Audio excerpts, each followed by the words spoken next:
사랑합니다. 예, 날씨가 많이 조금 선선해진 것 같아요. 무더위 잘 견디시느라고 고생 많으셨습니다. 다음 주에는 또 막 비가 쏟아진다고 하니까 여러분 출퇴근길 또 우리 개학할 텐데 등굣길 안전하게 잘 한 주간 생활하시길 기도하겠습니다. 오늘 우리는 다시 느헤미야 말씀으로 돌아왔습니다. 오늘 느헤미야 8장은 이스라엘 백성들이 바벨론에서 1차 포로에서 귀환한 후에 약 100년이 지나서 성전과 성벽을 다 재건한 후의 이야기입니다. 그토록 염원했던 성전도 재건했고 그리고 성벽도 재건했습니다. 이제 각자 지정된 성읍으로 흩어져서 자신의 생활을 이어갑니다. 이제 그토록 고생하면서 해왔던 공사들을 마무리하고 백성들의 생활에 안정이 시작되고 있는 것이죠. 눈에 보이는 성벽과 성전을 다 재건했습니다. 생활이 안정되어 갑니다. 그렇다면 다 끝난 걸까요? 다 회복이 된 걸까요? 부흥 그리고 회복이라는 이 단어는 영어로 리바이브입니다. 이 리바이브의 바이브는 비유적으로 이 단어가 쓰일 때가 있는데 비유적으로 쓰일 때 의미가 핵심 또는 급소라는 뜻을 가지고 있어요. 핵심. 그래서 이 리바이브, 부흥, 회복은 다시 핵심을 찾는 겁니다. 다시 핵심을 찾는 것. 그렇다면 이스라엘의 진짜 회복의 핵심은 무엇일까요? 성벽을 재건해서 성전을 재건해서 다 끝난 게 아니라면 진짜 이스라엘 백성들이 그들의 회복에 있어서 핵심, 그 바이브가 뭔지 오늘 말씀을 통해서 우리가 살펴보고자 합니다. 일곱째 달 초하루 7월 1일, 우리 달력으로 하면 1월 1일 새해입니다. 한 해를 새롭게 맞이하는 이 1월 1일 새해에 이스라엘 백성들이 일제히 수문 앞 광장으로 모여듭니다. 수문 앞 광장으로 모여들어서 한 해에 시작하는 이 새롭게 시작하는 때에 함께 모여서 하는 행동이 있습니다. 학자 에스라에게, 제사장이자 그리고 율법 학자였던 에스라에게 여호와께서 명령하신 모세의 율법을 가져다 달라고 요청하고 있죠. 쉽게 말하면 하나님의 말씀을 찾고 있습니다. 하나님의 말씀을 찾고 있는데 이 구절을 원문으로 보면 모여들자마자 찾는 거예요. 마부 연속법이라고 하거든요. 모여들자마자 동시다발적으로 하나님의 말씀을 요청하고 있는 겁니다. 그리고 특별히 저자는 모든 사람들 그리고 일제히 라는 이 강조하는 부사를 동시에 기록하면서 이들이 하나님의 말씀을 찾고자 하는 것이 아주 작은 요청이 아니었음을, 그만큼 갈급해하고 있었음을, 동시다발적으로 그리고 일제히 모든 사람이 하나님의 말씀을 찾았던 것은 그들이 그만큼 하나님 말씀을 갈급하고 있었다는 것을 우리에게 보여주고 있습니다.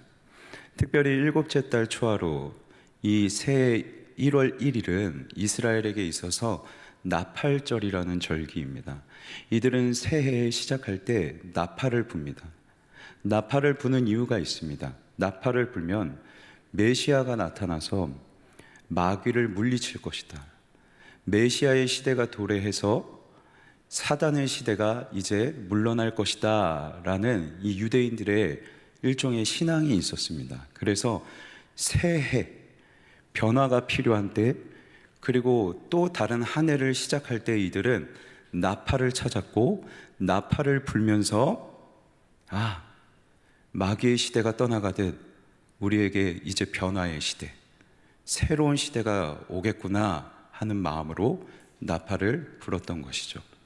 그런데 이스라엘 백성들은 이 새해에 그들이 변화해야 되는, 회복해야 되는 그때에 나팔만 찾은 것이 아니었습니다.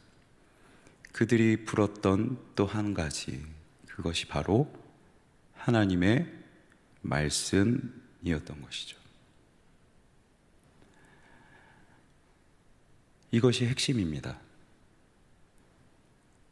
우리의 신앙이 회복하고 우리의 영혼이 개혁되고 회복하려면 반드시 하나님의 말씀이 핵심입니다. 어떠한 화려한 사역도, 어떤 달콤하고 눈에 띄는 것, 이것이 중요한 게 아닙니다. 어떤 시스템, 어떤 행정적인 변화가 필요한 것도 아닙니다. 제도적인 게 필요하지 않습니다. 우리에게 필요한 것, 우리의 신앙의 회복에 있어서 가장 핵심적으로 필요한 것은 바로 하나님의 말씀인 것이죠. 모두가 일제히. 바라건대 이 자리에 함께하는 우리 모든 청년들이 하나님의 말씀을 우리 신앙 회복의 핵심 가치로 알고 그 말씀을 가까이 하는, 우리의 회복이 필요한 이때에 하나님 말씀을 더욱 가까이 하는 저와 여러분이 되면 좋겠습니다. 그렇다면 하나님의 말씀을 가까이 해야 되는 이유가 무엇일까요? 이렇게도 질문할 수 있을 것 같아요. 우리가 신앙 회복을 하기 위해서 꼭 하나님의 말씀을 봐야 하는 이유가 무엇일까? 저는 앞서 리바이브라는 단어에 대해서 말씀드렸습니다. 이 단어가 핵심, 급소, 그리고 말씀이다, 이것이 말씀이다 라고 제가 말씀을 드렸는데, 이 단어를 이렇게도 풀어볼 수 있습니다. 화면을 통해 확인하시죠. 이 단어를 풀면 이렇습니다. 리비브 이 가운데 바이브라는 단어의 어원을 보면 이런 뜻입니다. 공기, 바람, 호흡, 생기, 영. 바이브가 일종의 핵심이고 이 핵심이 말씀. 그런데 이 바이브가 바람, 호흡, 생기, 영이라는 의미도 갖고 있대요. 정리하면 말씀과 이 바람, 호흡, 생기, 영, 이게 관련이 있다는 거죠. 말씀에는 이 바람, 생기, 영이 있다는 거예요. 이게 무슨 말일까? 화면을 통해 말씀을 확인하시죠. 모든 성경은 하나님의 감동으로 된 것으로, 여기에 감동이 헬라어로 푸뉴마, 생기, 바람, 영, 바이브입니다. 성경은 하나님의 영, 하나님의 호흡으로 기록된 것이므로 교훈과 책망과 바르게 함과 의로 교육하기에 유익하니 이는 하나님의 사람으로 온전하게 하며. 그런데 이 하나님의 감동, 이 생기, 이 호흡, 푸니마를 히브리어로 번역하면 네페시라는 단어입니다. 이 네페시가 구약 성경에 어떻게 기록되어 있냐? 여호와 하나님이 땅의 흙으로 사람을 지으시고 생기를 코에 불어 넣으시니, 여기에 생기가 바람, 영, 바이브입니다. 그래서 정리하면 이렇습니다. 성경은 하나님의 감동으로 된 것이래요. 왜 하나님께서 성경을 하나님의 영, 성령으로 기록하셨느냐? 하나님께서 이 세상을 창조하시고 처음 우리를 지으셨을 때 흙으로 사람을 빚으시고 그 안에 하나님께서 하나님의 영을 우리의 코 가운데 넣으셔서 하나님의 형상을 닮은 사람으로, 온전히 하나님을 사랑하고 온전히 하나님을 예배하는 사람으로 우리를 창조하셨어요. 그런데 죄로 말미암아 하나님의 형상이 오염된 거예요. 하나님을 온전히 사랑하지 않아요. 하나님을 온전히 예배하지 않아요. 하나님의 말씀에 온전히 순종하지 않아요. 하나님께서는 그런 우리를 그대로 두고 싶지 않으신 거죠. 그래서 우리를 하나님을 온전히 사랑하는 사람으로 재창조하셔야겠어요. 그런데 하나님께서 이번에 우리를 재창조하시기 위해서 하신 방법은 처음 사람을 지으실 때 그 코에 성령을 후 하고 불어 넣으시는 게 아니라 하나님의 말씀, 하나님의 그 호흡, 하나님의 영을, 그 영으로 기록된 말씀을 저와 여러분에게 주시는 것이죠. 우리의 코 가운데 불어 넣으셨던 그 하나님의 영을 이제는 그 영이 담긴 말씀을 통해서, 말씀을 우리에게 주시고 말씀을 가까이 하게 함으로 하나님의 뜻을 알고 하나님의 마음을 알게 돼요. 그래서 우리로 하여금 온전한 사람이 되게 하려 하시는 것이죠. 따라서 우리가 하나님의 말씀을 가까이 해야 하는 이유가 여기에 있습니다. 하나님, 저의 믿음을 고쳐주세요. 하나님, 저의 신앙을 고쳐주세요. 회복시켜주세요. 기도한다 해도 성경을 가까이 하지 않으면, 성경에 기록된, 성경에 담긴 하나님의 마음, 성령을 가까이 하지 않으면 우리의 신앙은 결코 회복될 수 없습니다. 그래서 우리는 성경을 글자라고 말하지 않습니다. 죽어 있고 멈춰 있는 글자라고 말하지 않고 말씀이라고 말합니다. 하나님의 말씀은 글자가 아닙니다. 성령이 계신, 하나님께서 계신, 하나님의 호흡으로 기록된 살아있는 운동력 있는 말씀입니다. 이 말씀을 가까이 하십시오. 이 말씀을 가까이 하여서 우리의 신앙을 회복하고 또 하나님의 마음을 알고 말씀을 통해서 하나님께 어떤 능력이 있는지를 알고 하나님의 어떤 분이신지를 알아가며 그 하나님을 더 의지하고 또 하나님의 온전한 사람으로 이루어가는 변화를 경험하는 저와 여러분이 되면 좋겠습니다. 그렇다면 하나님 그 자체이신 이 성경, 성령이 계시는 이 말씀을 우리는 어떠한 마음으로 받아야 될까요? 이어지는 내용을 보면 에스라가 사람들, 이스라엘 백성들 앞에서 말씀을 펴니다. 두루마리로 기록되어 있었기 때문에 말씀을 펼쳐야 했어요. 그때 이스라엘 백성이 하는 태도가 있습니다. 이 펼쳐진 말씀 앞에서 이스라엘 백성들이 보인 반응을 통해서 저와 여러분은 우리가 하나님의 말씀을 어떻게 받아야 하는지 그 태도에 대해서 분명하게 알 수 있습니다. 화면의 말씀을 통해 확인하시죠. 에스라가 모든 백성 위에 서서 그들 목전에 책을 펴니 책을 펼 때에 백성이 일어서요. 하나님의 말씀을 향한 경외심의 표현이에요. 내가 이 말씀을 가볍게 받지 않겠습니다. 내가 이 말씀을 그저 글자로만 받지 않겠습니다. 이 말씀을 살아계신 하나님 그 자체이시니 내가 두려운 마음으로 나에게 주신 모든 말씀을 순종하기로 결단하며 이 말씀을 받겠습니다 하는 마음으로 그 자리에서 일어나요. 그리고 에스라가 위대하신 하나님의 여호와를 송축하며 모든 백성이 손을 들고 아멘 아멘 하고 대답합니다. 손을 들다는 것은 항복의 뜻이에요. 하나님 앞에 항복한다는 것은 하나님, 나는 틀렸습니다. 내 생각도 내 철학도 내 신앙도 내 신학도 내 사역도 다 틀릴 수 있습니다. 손 들고 인정하는 거예요. 아멘 아멘. 진실로 진실로 하나님의 말씀은 진실입니다. 나는 틀릴 수 있지만 오직 하나님의 말씀만 진리입니다. 하나님의 말씀만 맞습니다. 옳습니다 하고서 인정하는 것이죠. 그리고 몸을 굽혀 얼굴을 땅에 대요. 신하가 왕 앞에서 엎드리듯 오직 유일하게 오르신 그 하나님의 말씀을 받으며 왕이신 하나님 앞에 신하된 자로서 종의 마음으로 하나님, 제가 이 말씀을 받습니다. 감히 거역할 수 없는 이 말씀을 받습니다 하면서 이 말씀을 받고 있는 것이죠.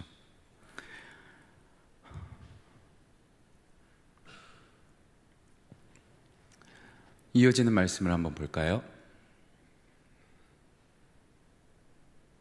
다음 화면을 한번 보여주시죠. 이어지는 말씀입니다. 먼저 상황을 말씀드릴게요. 이스라엘 백성들이 하나님의 말씀을 읽어요. 하나님의 말씀을 읽다가 막 눈물을 흘립니다. 막 울어요. 말씀을 듣는데 지금까지 내가 그 말씀과 다르게 살아온 것을 깨닫는 거죠. 그래서 너무 슬퍼요. 아프기도 해요. 그 감정으로, 그 마음으로 참회의 눈물을 막 흘리는데 느헤미야와 에스라와 레위 사람들이 울지 마라, 울지 마라 라고 말하거든요. 왜 울지 말라고 했을까? 제가 아까 전에 이 날이 나팔절, 절기라고 말씀드렸잖아요. 이 나팔절에 대해서 신명기 16장 15절이 이렇게 기록하고 있습니다. 너의 하나님 여호와께서 택하신 곳에서 너는 이래 동안 너의 하나님 여호와 앞에서 절기를 지키고 내 하나님 여호와께서 너의 모든 소출과 너의 손으로 행한 모든 일에 복 주실 것이니 너는 온전히 즐거워할지니라. 이날은 절기예요. 여호와의 성일이에요. 지도자들이 계속 얘기합니다. 성일이다, 이날은 성일이다 하면서 울지 마라.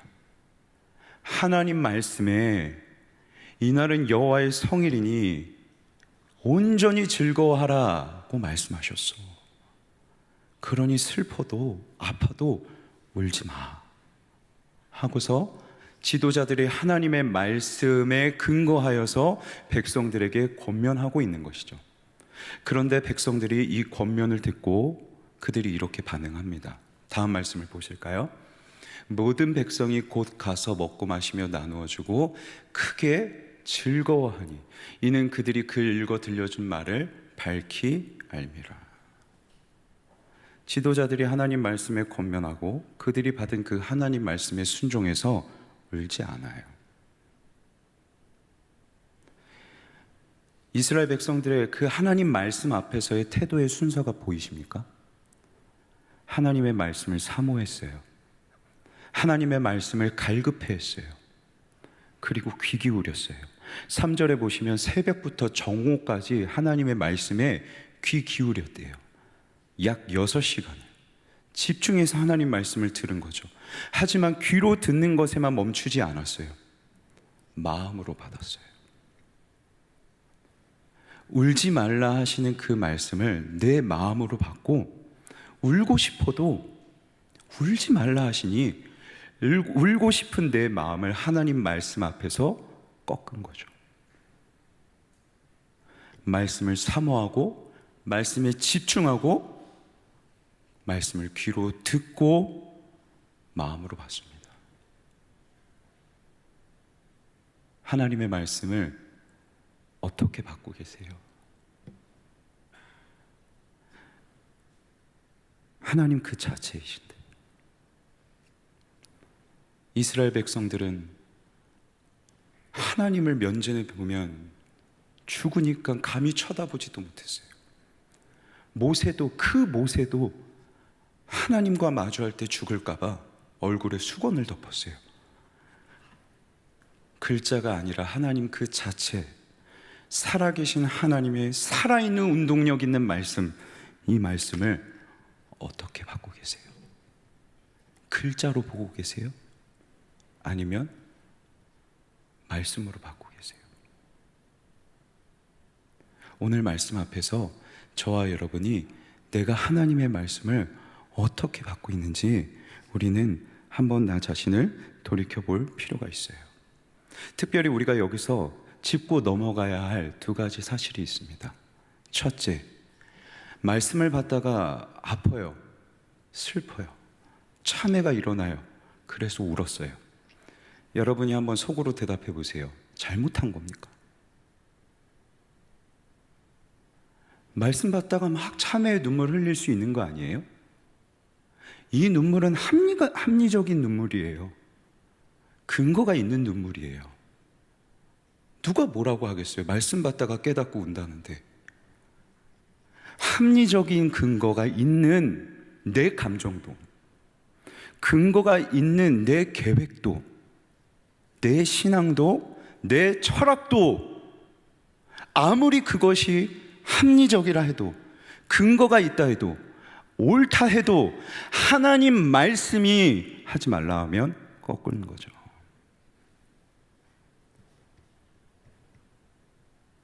둘째, 이 하나님의 말씀을 근거로 한 지도자들의 권면에 순종했습니다.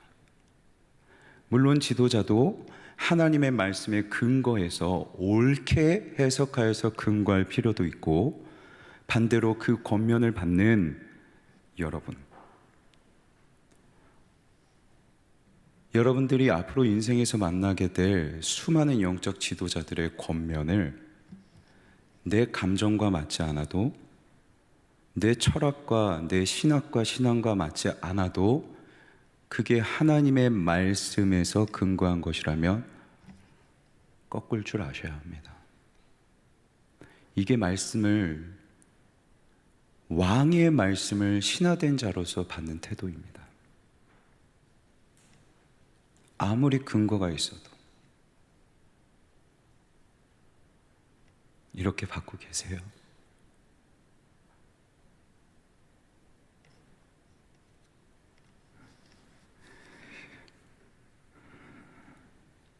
사랑하는 청년 여러분, 하나님의 말씀을 마음으로 받는 저와 여러분이 되길 간절히 소망합니다. 찬양은 합니다. 우리가 오늘 마지막에 부른 찬양의 가사, 노래는 해요. 많은 이들이 노래는 해요. 하지만 정작 그 길로 가려 하지 않아요. 하나님의 말씀으로 기록된, 묵상으로 기록된 찬양은 마음껏 노래합니다. 그 노래를 부르면서 감정도 복받치고 은혜도 받아요. 하지만 정작 말씀을 내 마음으로 받지는 않아요. 그렇다면 아무리 우리가 눈물을 흘리며 찬양하고, 아무리 우리가 멋지게 하나님 앞에 거룩하게 찬양한들 그것은 울리는 꽹과리가 됩니다. 하나님의 말씀을 마음으로 받으세요. 그렇지 않으면 모든 말씀들, 이거는 내 철학과 맞지 않아, 이거는 내 감정, 지금 내 감정으로는 받을 수 있는 말씀이 아니야, 나한테는 충분히 이해할 만한 상황이 있는데 지금 내가 이걸 어떻게 해. 하나님의 말씀은 지킬 수 있을 때 지키는 게 아니더라고요. 하나님의 말씀은 정말 지키기 어려울 때도 지켜야 하는 것이에요. 엄영이니까요. 내 감정이 충만해서 하나님의 말씀을 지킬 수도 있지만, 그렇지 않을 때에도 지켜가야 하는 것이 하나님의 말씀이더라고요. 만약 나와 맞지 않아, 이건 내 철학이 아니야, 망합니다.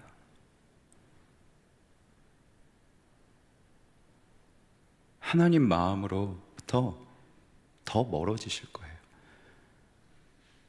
이 마음이 이미 있다는 것은 그 사람의 신앙이 지금 내리막길로 가고 있다는 증거입니다. 마음에서 나오는 게 더럽히는 거래요. 이미 내 마음이 신앙이 내리막길을 걷고 있기 때문에 그 사람의 입에서 나오는 반응이, 이 말씀은 나와 맞지 않아요. 하나님의 입에서 나오는 모든 말씀을 따라 살라고 신명기 8장 3절에서 말씀하셨는데,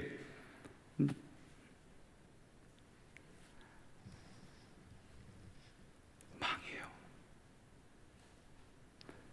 하나 하면 둘을 하게 되고, 둘을 어기다 보면 셋도 어길 수 있고요. 결정적일 때 하나님 마음대로 하지 않아요. 요나를 아실 겁니다. 화면을 한번 보시겠어요? 아닌데, 지도인데, 네. 감사합니다. 무거운 분위기를 가볍게 해주셨어요.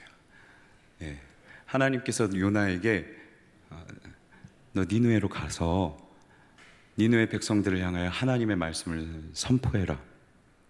회개를 선포해라. 회개하면 하나님께서 니느웨 백성들을 용서하시겠다고 선포해라 하고 하나님께서 요나에게 명령하십니다. 이때 요나가 어떻게 하죠? 여러분 잘 알고 계시듯 우측 제일 아래 예루살렘의 근처에 거주하고 있다가 요나가 요빠라는 항구로 갑니다. 예루살렘에서 가장 가까운 자연 항구예요. 그러니까 도망치려면 빠른 길부터 찾아야겠죠. 그러니까 가장 빠른 항구로 얼른 쏜살같이 가는 거예요. 니느웨는 우측으로 갑니다. 니느웨는 이 요빠 항구에서 800km 정도 떨어져 있습니다.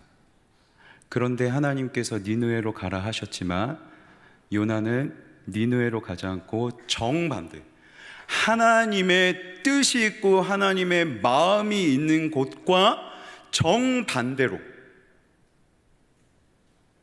이 거리가 약 4,000km입니다. 5배가 멀어요. 하나님의 말씀, 하나님의 마음과 반대돼서 가요. 더 멀리 가요. 점점 더 멀리 가요. 왜요? 니느웨는 이스라엘 백성들의 철천지 원수였거든요. 역사학자들에 의하면 아수르만큼, 이 니느웨가 아수르의 수도였는데 아수르만큼 잔인한 나라가 없었다 할 정도로 그렇게 이스라엘 백성들을 괴롭혔거든요. 자기 가족과 자기 친족들, 민족을 괴롭힌 나라예요. 이 나라를 하나님이 용서하시겠다니요. 내 가족과 친족들을 잔혹하게 죽였습니다. 근거 있는 분노 아니에요? 합리적인 분노 아니에요? 이해할 만한 상황이지 않아요? 그런데 하나님의 말씀을 어겨요. 그 감정까지도, 근거 있고 합리적인 나의 상황까지도 하나님 말씀 앞에서는 꺾어야 하는데 요나는 꺾지 못해요. 이 완고함이 얼마나 대단한지, 하나님 앞에서 결코 꺾지 못하는 이 완고함이 얼마나 단단한지, 얼마나 돌덩이와 같은지, 이 완고함을 깨트리기 위해서 하나님은 보통의 방법으로 안 되시는 거죠. 파도조차로도 안 돼요. 그래서 어떻게 하세요? 물고기 뱃속에 넣으시잖아요. 우리의 하나님의 말씀에 꺾지 못하는 이 완고함이 얼마나 단단하냐면 물고기 뱃속에 들어가서야, 그제서야 비로소 깨닫고 하나님 앞에 제가 잘못했습니다 라고 기도할 만큼 보통 일이 아니고서는 우리는 우리의 하나님 말씀 앞에 꺾지 못한 이 완고함이 엄청난 거예요. 여러분의 완고함 보셔야 합니다. 하나님 제가 바빠서요. 하나님 제가 좀 요새 외로워서요. 하나님 제가 좀 힘들어서요.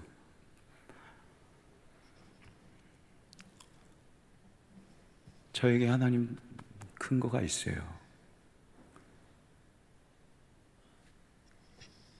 그 결과가 뭐예요? 4,000km나 가요. 4,000km. 얼마든지 우리는 4,000km도 갈 수 있는 사람들인 거예요. 하나님 말씀 앞에서 우리의 마음가짐이 이렇다면, 하나님 말씀 앞에서 우리 안에 이러한 완고함이 있다면 우리의 신앙이 회복될 수 있겠습니까? 하나님 앞에서 온전한 사람으로 이루어져 갈 수 있겠습니까? 오늘 말씀 앞에서 여러분 안에 있는 하나님 말씀 앞에 있는 나의 완고함을 한번 잘 돌이켜 보시고, 내가 하나님 말씀 앞에서 나의 감정을 꺾은 게 언제지?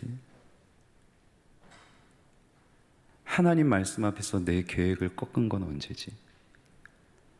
하나님 말씀 앞에서 내 죄를 꺾은 건 언제지? 돌이켜 보세요. 그래야 온전하게 회복되어 갈 수 있습니다. 말씀을 통한 부흥, 말씀을 통한 회복이 일제히 모든 사람에게, 우리 청년부가 함께 이 회복을 이루어 갈 수 있길 간절히 소망합니다. 말씀을 맺겠습니다. 신앙과 회복의 이 부흥의 핵심은 하나님 말씀이에요. 하나님 말씀은 바이브, 그 안에 성령이 있습니다. 하나님 말씀을 보는 것은 우리가 하나님을 보는 것입니다. 하나님 말씀을 만나는 것은 우리가 하나님을 만나는 것입니다. 그 하나님의 마음을, 하나님이 계신 그 하나님의 말씀, 이 성경을 사모하십시오. 그리고 그 말씀, 이 어명 앞에서 신화된 여러분의 완고함을 깨뜨리십시오. 근거 있고 합리성 있는 나의 상황, 나의 감정도 꺾어내십시오. 이게 하나님의 말씀을 받는 우리의 마땅한 태도입니다. 살아있는 하나님의 말씀을 하나님의 마음으로 받고, 여러분, 저도 그렇고 여러분도 그렇고 함께 우리의 회복을 이루어가는, 우리의 신앙의 부흥을 이루어가길 주님의 이름으로 간절히 소망합니다.